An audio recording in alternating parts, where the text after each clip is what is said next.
It's time for my weekly best decks roundup for Marvel Snap. We're going to break down the top performing decks per metrics on Untapped.gg after the latest OTA. We're going to look at the things that have been the most popular in those same metrics. I'm going to dig through the weeds and see if we can find the next breakout thing with some high potential lists.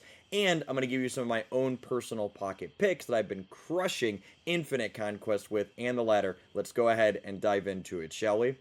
We kick off my Jeff's picks this week with a deck list I've been calling Odd Moon Hawk. So Moon Knight got reworked in our patch on Tuesday to make it so it discards an even cost card specifically from both players' hands at random.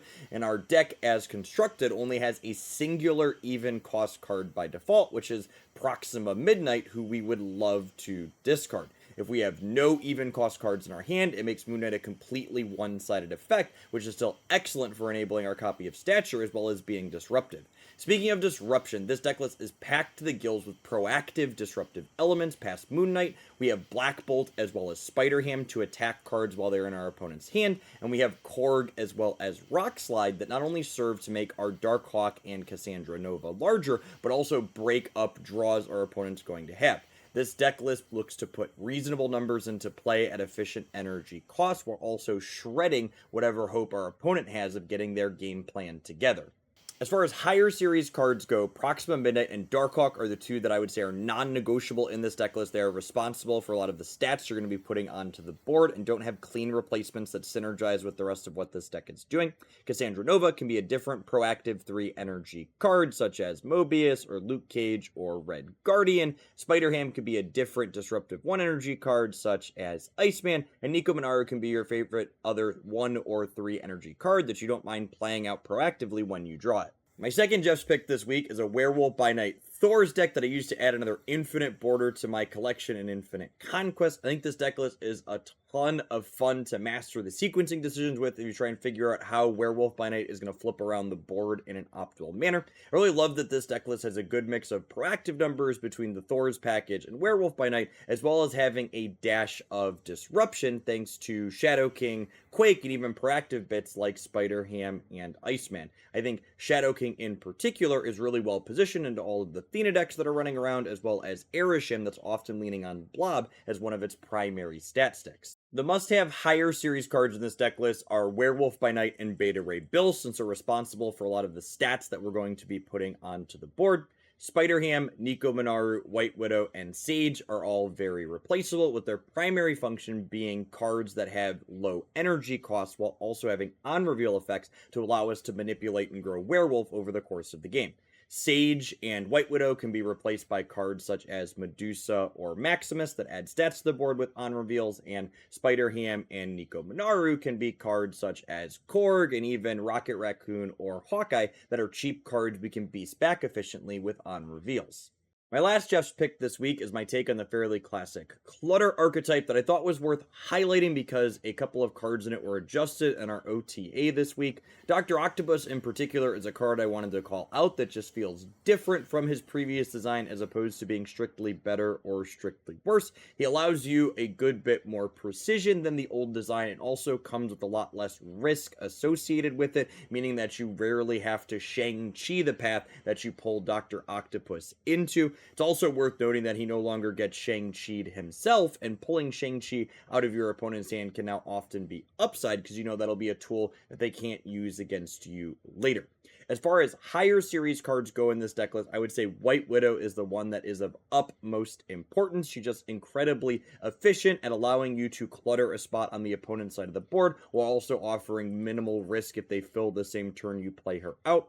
Grandmaster could be substituted for something like Absorbing Man, and Nico Minaru can be a different good 1 or 2 energy card, such as Mojo, for example, that just works well with the rest of what this deck has going on. Our first high potential deck list this week with promising stats on Untapped so far is this incredibly innovative Wong Mr. Negative combo deck. The basic idea is relatively straightforward. You play Wong, you copy Wong with Mystique, and then you play one of your 3 on-revealed cards, either Cassandra Nova, Sage, or Black Panther, get their effect 4 times, and then copy their massive stat line with Taskmaster, allowing you to dominate 2 lanes.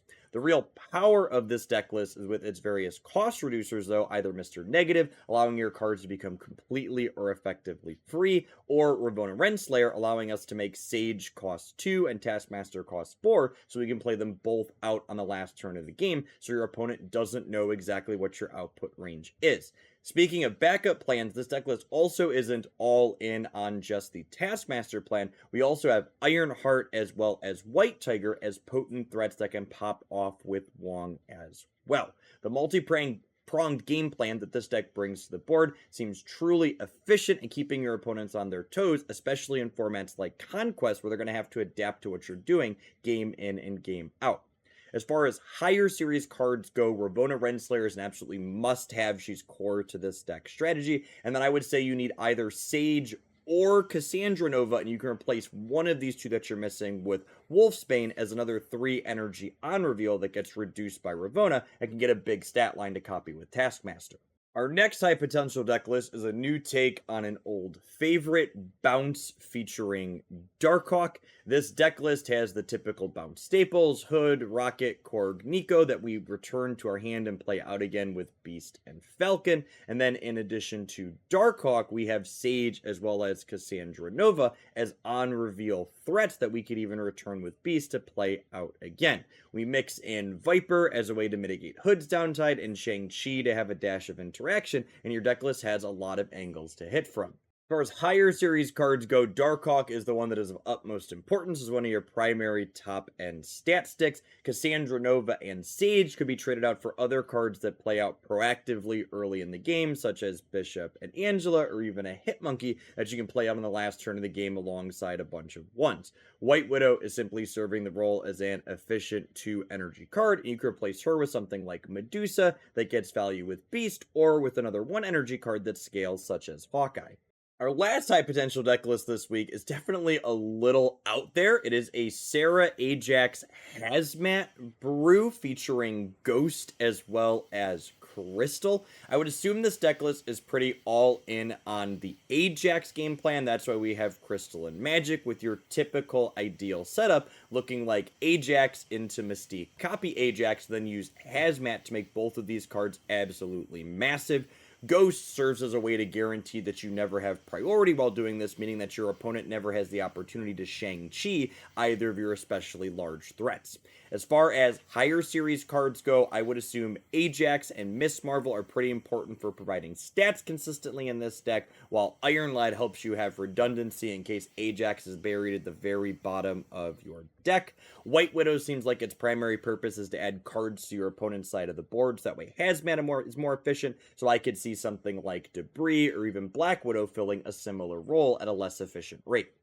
Moving along to our top performing category per metrics on Untapped.gg, Sandman has been making something of a resurgence, much to the dismay of fun enjoyers everywhere, as the last remaining toxic 5-energy card after Dr. Octopus, Professor X, and even Leech have now all been reworked. The basic idea of this deck is relatively straightforward. It plays incredibly rate-efficient cards early on, especially with cards like Nightcrawler, Jeff, and Nocturne that can flexibly move around the board, and then you slam Sandman on turn 5 and utilize Leader or Doctor Doom to spread your points out across the board, playing for multiple lanes at once, while your opponent can only deploy a single card themselves. As far as higher series cards go, Miss Marvel as well as the movers, Jeff and Nocturne, feel like they are the most important setup pieces for this deck, so you can get those stats developed on the board early and be flexible about where exactly they're going to end up at.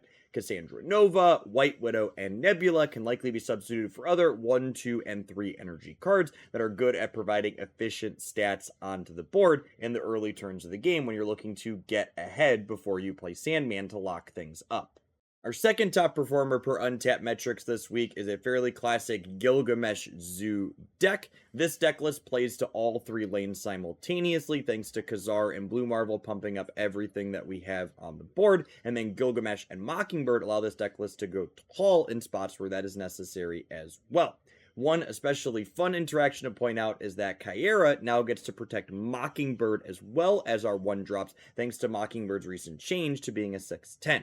It's also noteworthy that Shadow King is the lone interactive card in this deck, and I think that is no mistake, as he is incredibly well positioned into a lot of the things people are playing right now. As far as higher series cards go, I think Gilgamesh and Mockingbird are both fairly important to have, as they have a unique role in the number that they provide on the board in exchange for the amount of energy that you're paying for them. Kyra can be substituted out for something like Armor, and Nico Minaru and Nebula can be swapped for other 1 energy cards, such as Iceman or Rocket Raccoon, that you can play out proactively in the early game. Moving into our most popular decks per untapped metrics this week, Thena Kitty remains number 1, which is no surprise to me. This archetype was quite good and popular before our most recent balance changes, and none of the cards in this deck list got any direct nerfs, meaning that it's still excellent. I will say that its metagame position, I think, is a little bit worse than it was previously, because I do think part of this archetype strength is the fact that cards like Jeff and Kitty and Vision were pretty exceptional into the old Dr. Octopus, which was previously popular before his redesign. That being said, the 4-card package of Kitty, Thena, Angela, Hope gives you a lot of proactive stats that is good into a variety of things, so this deck is by no means a one-trick looking to metagame people. It's also worth noting that the Movers variation of Thena Kitty stuff is not the only one seeing play. Darkhawk variations, as well as ones featuring Ravonna and Iron Man, are still seeing play as well and finding a lot of success. As far as higher series cards go, I think there's a lot of different ways to mix and match this archetype, with Kitty, Pride, Thena, and Jeff the Baby Landshark being the most important higher series cards to have, since they serve the core of the stats that this deck is playing out early onto the game board. Our next popular deck list per untapped metrics is just a fairly stock Arishem deck that basically didn't change anything despite the nerfs happening to Dr. Octopus and Leech. It's just playing the updated variations of those cards. I think it is worth calling out, however, that the popularity of this deck is way down from where it was in weeks past, being single digits in percentage as opposed to 30, 40, 50, and even 70% that Arishem saw during its release week. Anecdotally, my experience playing into this archetype after the Leech and Dr. Octopus changes really feel like it is just a good deck that you can play if you enjoy it, and it doesn't nearly feel like the overbearing juggernaut that it had been optimized into with all of the previously incredibly disruptive cards that now have new text boxes. As far as higher series replacements go in Arishem, just sub something out for a card that fits in on curve well, i.e. if you're missing Copycat, find your other favorite proactive 3 energy card. If you're missing Blob, slam your other favorite 6-drop bomb, such as Red Hulk or Magneto.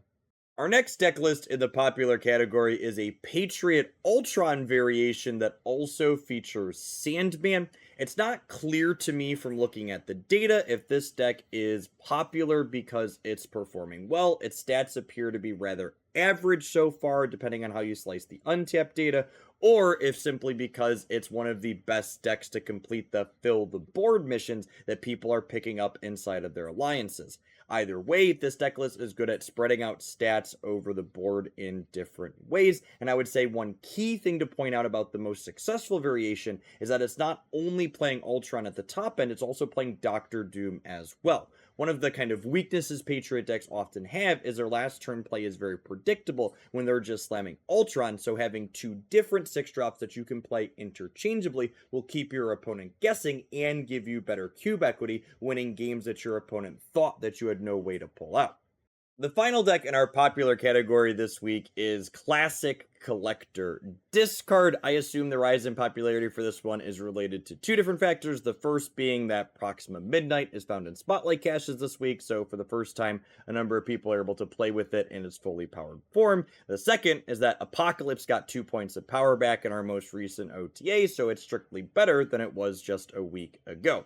I think this deck list in general tends to be pretty accessible, with MODOK being the only must-have higher series card. Corvus Glaive and even Proxima Midnight can sub out for other 3 energy cards such as Moon Knight or Gambit that help forward your discard strategy in different ways. Finally, before we go, I wanted to bring in the best in class section to give all of the Hogalandia believers that have a fresh new Elektra variant from voting for me in the Conquerors tournament something to play.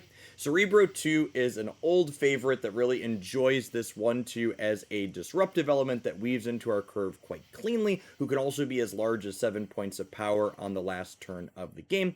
Specifically, the proactive disruptive elements of Goose, Storm, and Echo have felt really good into a variety of decks in the format for me, and Shadow King, as I've mentioned several times in this video already, feels well positioned to a lot of the threats that are seeing play. This deck list is also pretty budget friendly. White Widow and Nico Minara are the only higher series cards it contained, and you can easily substitute those out for other 1 or 2 energy cards that have just 2 points of power to share in your Cerebro bonus.